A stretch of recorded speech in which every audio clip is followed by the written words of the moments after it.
Hello बच्चों, class 10 subject science and worksheet number 36 और date है 25 सितंबर 2020। Lesson 3 and in this worksheet we will discuss some important questions from this topic all over the lesson. First, we start with the objective type questions. Question number 1: an element reacts with oxygen to give a compound with a high melting point. This compound is also soluble in water. The element is likely to be calcium, carbon, silicon, iron. देखो, इसमें हमें बहुत thinking की जरूरत है। थोड़ा सा ये डायरेक्ट क्वेश्चन नहीं है, थोड़ा इनडायरेक्ट है। इसमें क्या है, इसका आंसर है calcium. But why calcium?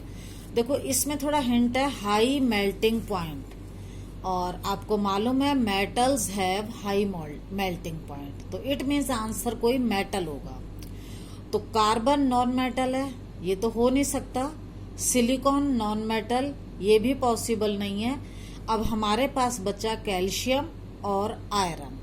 Second के लिए उन्होंने दिया है this compound is also soluble in water.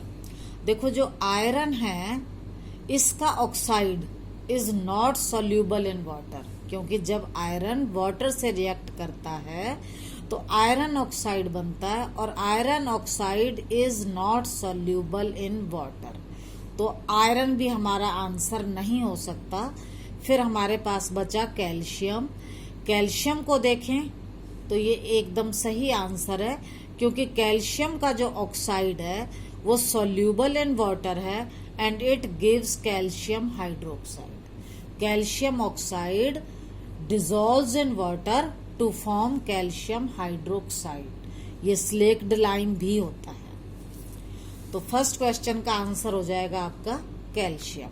Second question है metal oxides are dash in nature, acidic, basic, amphoteric और न्यूट्रल। देखो, मेटल ऑक्साइड्स जितने भी हैं they are basic in nature. Why? Because generally आमतौर पर क्या होता है, metal oxides react with acids to form salt and water. अब क्योंकि मेटल ऑक्साइड एसिड से रिएक्ट करते हैं सॉल्ट एंड वाटर बनाने के लिए, तो अगर ये एसिड है तो ये बेसिक ही होगा, ये मेटल ऑक्साइड है। अगर ये एसिड है तो ये बेस होगा, तभी तो सॉल्ट एंड वाटर बनेगा। तो metal oxides are basic in nature. Third है the non metal which can conduct electricity is graphite, iodine, carbon, diamond. Generally non metals do not conduct electricity, they are poor conductor of electricity. लेकिन इसमें एक exception थी, only graphite which is an allotrope of carbon is good conductor of electricity. Carbon के allotrope diamond भी है, लेकिन इसमें से सिर्फ एक ग्रेफाइट ही ऐसा है जो इलेक्ट्रिसिटी को कंडक्ट करता है। फोर्थ है arrange copper, silver and aluminium in increasing order of reactivity. देखो बेटा, आपको मालूम है मैंने आपको पहले ये रिएक्टिविटी सीरीज का बताया था। कालीनाथ का माली आलू जरा फीका पकाता है, कौन है आगे आओ। ये आपकी याद रखने की ट्रिक है कि आप रिएक्टिविटी सीरीज को कैसे याद रख सकते हो।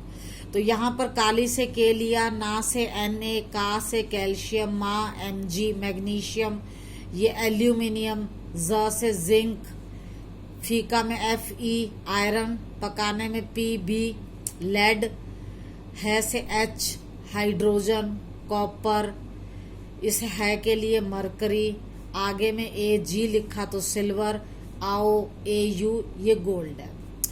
अब हमें ये जो डिक्रीजिंग रिएक्टिविटी है ये हाईली रिएक्टिव है, ये लेस रिएक्टिव है। मतलब जैसे जैसे हम नीचे जाएंगे रिएक्टिविटी घटती जाएगी। हमारे पास जो मेटल है वो है copper, silver, aluminium. Copper, silver, aluminium. अब आप इसको ध्यान से देखो तो सिल्वर जो है वो लीस्ट रिएक्टिव है और एल्यूमिनियम जो है हाईली रिएक्टिव है। तो देखो सिल्वर लीस्ट रिएक्टिव है, उससे ज्यादा कॉपर है और उससे ज्यादा एल्यूमिनियम। तो ये हुआ इंक्रीजिंग ऑर्डर, क्योंकि एल्यूमिनियम सबसे ज्यादा रिएक्टिव है। तो इसका आंसर आएगा, हमें लगाना था इंक्रीजिंग ऑर्डर में, तो इंक्रीजिंग ऑर्डर में आंसर हो जाएगा सिल्वर, इससे ज्यादा कॉपर और कॉपर से ज्यादा एल्यूमिनियम। नेक्स्ट क्वेश्चन है, a list of common metals arranged in order of their decreasing reactivity is known by what name. देखो ये मेटल्स की लिस्ट ही थी डिक्रीजिंग रिएक्टिविटी में, इसे हम बोलते हैं रिएक्टिविटी सीरीज। तो आंसर होगा reactivity series. Next question, a dash reactive metal displaces a dash reactive metal from its salt solution.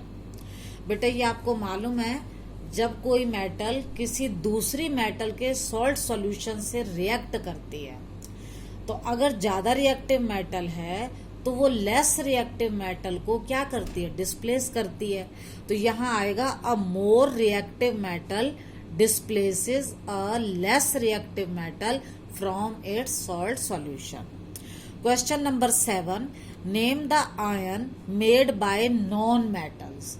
देखो जितने भी मेटल्स हैं, मैंने आपको पहचान बताई थी कि मेटल का मतलब है, मैं का मतलब इलेक्ट्रॉन, और टल का मतलब लूज हो जाए, टल जाए, चला जाए, निकल जाए। तो मतलब मेटल्स जो हैं वो इलेक्ट्रॉन को लूज करते हैं। यहां पर क्या है, name the ion made by non metal. Non metal क्या करेंगी, इलेक्ट्रॉन्स को गेन करेंगी, और जब इलेक्ट्रॉन को गेन करेंगी तो इससे बनेगा एनायन। मेटल से बनता है कैटायन जो पॉजिटिवली चार्ज्ड है, और नॉन मेटल बनाते हैं एनायन जो नेगेटिवली चार्ज्ड है। नेक्स्ट क्वेश्चन है, some metals do not react with water at all, name anyone. जो मेटल वाटर से रिएक्ट नहीं करती वो है हमारी gold. Gold AU, it is least reactive, ये सबसे कम रिएक्टिव है, इसकी वाटर से कोई रिएक्शन नहीं होती। नेक्स्ट है metal which is the most abundant in earth's crust. हमारी अर्थ की जो ऊपर की सरफेस है, इसमें कौन सी मेटल सबसे ज्यादा मिलती है। तो बेटा ये आपको लर्न ही करना पड़ेगा, इसका आंसर है aluminium. Next question, the electronic configuration of an element E। कोई एलिमेंट है E जिसकी 16 एटॉमिक नंबर है, Z इक्वल टू 16, और इसकी इलेक्ट्रॉनिक कन्फिग्रेशन है 286। विल इट लूज 6 इलेक्ट्रॉन और गेन 2। देखो आपको मालूम है, to have completely filled outermost shell या वैलेंस शेल, अपने वैलेंस शेल को कंप्लीटली फिल करने के लिए एलिमेंट या तो इलेक्ट्रॉन लूज करते हैं या वो गेन करते हैं। इस केस में यहाँ 6 इलेक्ट्रॉन है, इट नीड्स ओनली 2 इलेक्ट्रॉन, इसको 2 इलेक्ट्रॉन चाहिए, तो ये क्या करेगा, it will gain 2 electrons to attain noble gas configuration. Noble gas configuration का मतलब आउटर मोस्ट शेल फिलअप करने के लिए, कंप्लीटली भरने के लिए। 6 हैं, अगर यहाँ 2 इलेक्ट्रॉन्स और आ जाएं तो ये 8 हो जाएंगे, और आउटर मोस्ट शेल 8 होने पर कंप्लीटली फिल हो जाएगा। देखो एक बात और इसमें बताना चाहूंगी मैं कि जनरली क्या होता है कि number of valence shell electron अगर 1, 2, 3 है, आउटर मोस्ट शेल में 1, 2 या 3 इलेक्ट्रॉन हैं, तो दे लूज इलेक्ट्रॉन्स, तो वो इलेक्ट्रॉन्स को लूज करते हैं, उन्हें हम मेटल्स बोलते हैं। अगर आउटर मोस्ट शेल में 4 इलेक्ट्रॉन हैं तो शेयरिंग ऑफ इलेक्ट्रॉन्स होती है। अगर आउटर मोस्ट शेल में 5, 6 और 7 इलेक्ट्रॉन्स हैं तो दे गेन इलेक्ट्रॉन्स, वो इलेक्ट्रॉन गेन करते हैं टू कंप्लीट ऑक्टेट, मतलब आउटर मोस्ट शेल को कंप्लीट करने के लिए। जैसे ये 5 है तो ये 3 इलेक्ट्रॉन गेन करेगा, ये 2 गेन करेगा, ये 1 गेन करेगा, और इनको हम बोलते हैं नॉन मेटल्स। ये आपके थे सारे ऑब्जेक्टिव टाइप क्वेश्चंस। अब हम आते हैं शॉर्ट आंसर क्वेश्चन पर। फर्स्ट क्वेश्चन है, आपको complete the following reaction. Iron, calcium और पोटेशियम तीनों की वाटर से रिएक्शन लिखनी है। देखो यहाँ पर पोटेशियम मोस्ट रिएक्टिव है। ये जब वाटर से रिएक्ट करती है, पहले पोटेशियम वाली देख लो, जब ये वाटर से रिएक्ट करती है तो जनरली क्या होता है, जब मेटल वाटर से रिएक्ट करती है तो बनता है मेटल ऑक्साइड और हाइड्रोजन गैस रिलीज होती है। फिर जो ये मेटल ऑक्साइड है, अगर ये वाटर में सोल्यूबल होते हैं तो ये बनाते हैं मेटल हाइड्रोक्साइड। पोटेशियम में भी ऐसा ही है। Potassium reacts with water to form potassium oxide. ये मैं आपको पहले वाटर की रिएक्शन में बता चुकी हूँ, आप पुरानी वीडियो दोबारा देख सकते हैं। फिर ये जो पोटेशियम ऑक्साइड है, ये वाटर में सोल्यूबल होता है तो इससे बनता है पोटेशियम हाइड्रोक्साइड। ये पोटेशियम हाइड्रोक्साइड है और हाइड्रोजन गैस रिलीज होती है। नेक्स्ट मेटल है कैल्शियम। कैल्शियम कोल्ड वाटर से रिएक्ट करती है, लेकिन ये पोटेशियम की रिएक्शन तो हाईली रिएक्टिव है, ये विगरसली होती है। ये कोल्ड वाटर से होती है और लेस विगरस होती है। तो यहाँ पर भी सेम, यहाँ पोटेशियम हाइड्रोक्साइड बना था, यहाँ कैल्शियम हाइड्रोक्साइड बनेगा और हाइड्रोजन रिलीज होगी। बेटा मैंने बताया कि मेटल वाटर से रिएक्ट करके मेटल ऑक्साइड बनाती हैं, लेकिन यहाँ ये मेटल ऑक्साइड नहीं बना है, यहाँ कैल्शियम हाइड्रोक्साइड बना। क्यों?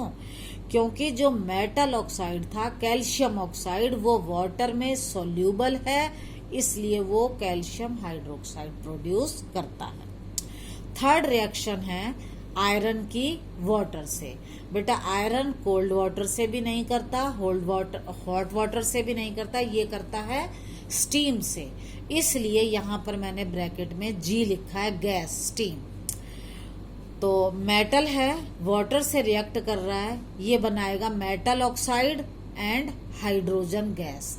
अब आयरन ऑक्साइड का फॉर्मूला Fe3O4 है।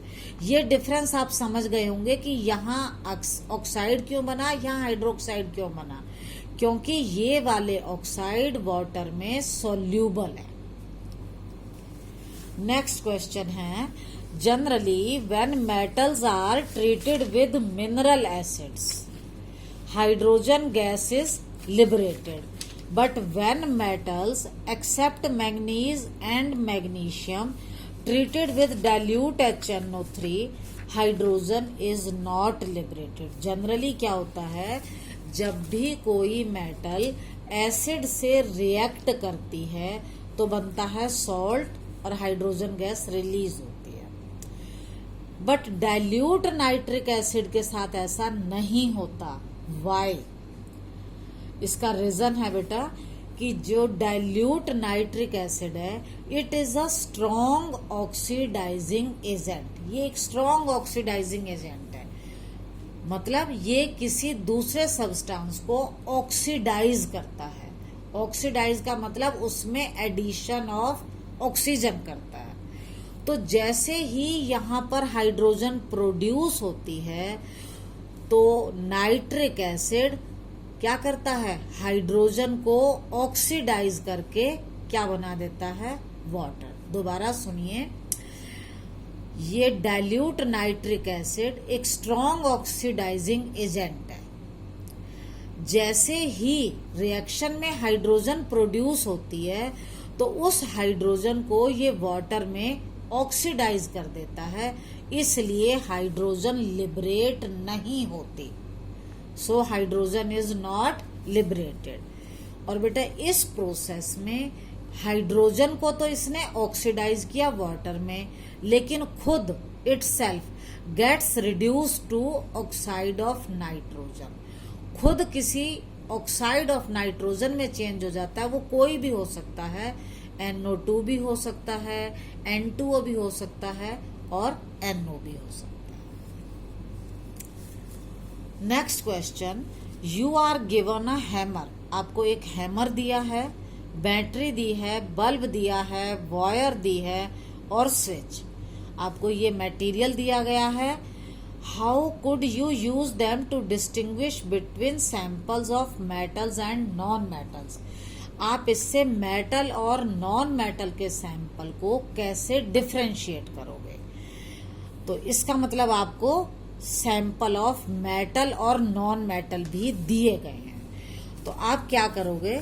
To distinguish samples of metals and non metal, metal और नॉन मेटल को डिफरेंशिएट करने के लिए पहले हम हैमर से करते हैं, हैमर हथौड़ी से। हैमर से हम कैसे करते हैं? उसमें द गिवन सैंपल, जो भी आपको मेटल या नॉन मेटल दिया गया है, इज बीटन विद हैमर, उसको हैमर से बीट करते हैं।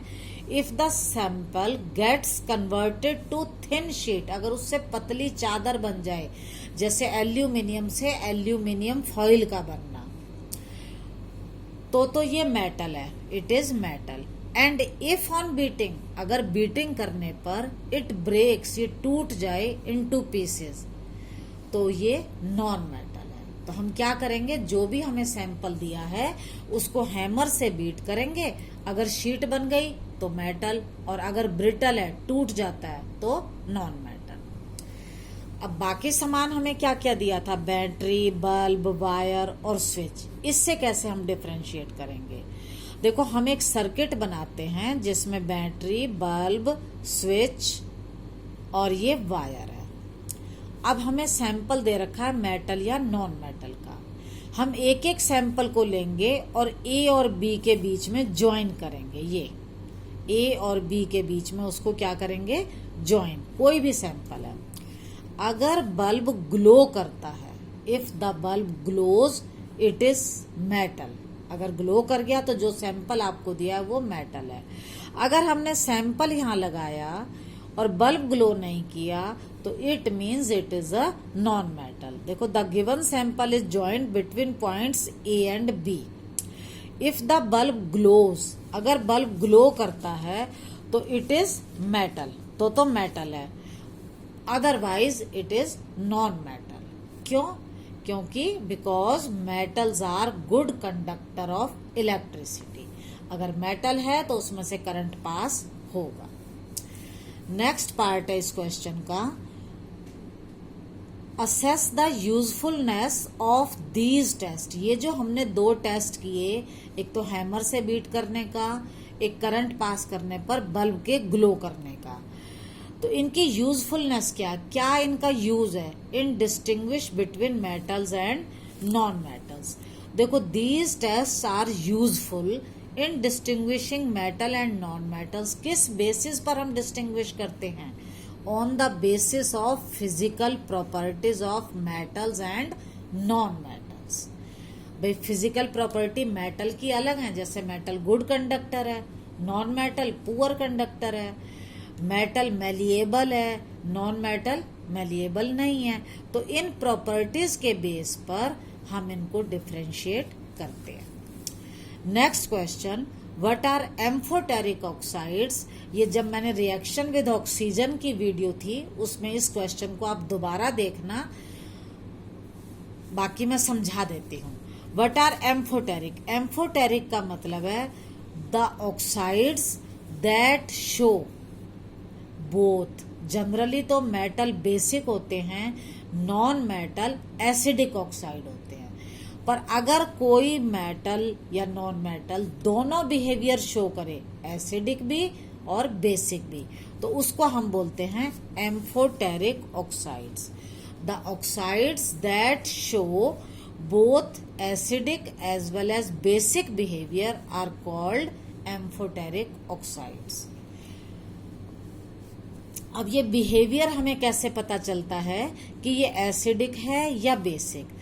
These oxides react with acids as well as basis.